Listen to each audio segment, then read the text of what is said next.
গত জানুয়ারির 30 তারিখ বাড়ি যেতেছিলাম, ভাবলাম পিছনে পিছনে একটা ভিডিও বানাই। আসলে এদিকে সোজা আমি ওইরকম ভালো ভিডিও বানাতে পারি না, তারপর চেষ্টা করলাম। তো ছেলেকে বললাম দাঁড়াও আমি একটা ভিডিও করি। তো ছেলে বললো না বাবা, আগে আমি হাঁটি, তারপর তুমি ভিডিও বানাও। যা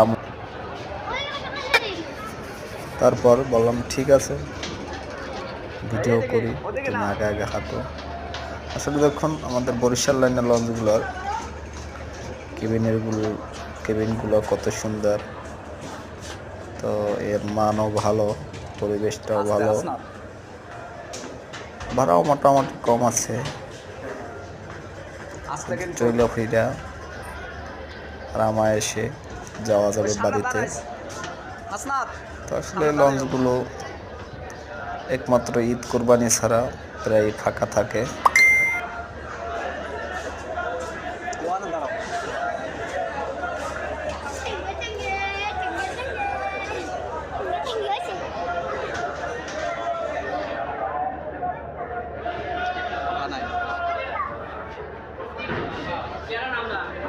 না না না না না টাকা নাই, টাকা নিয়েই নেই তো ভাই, না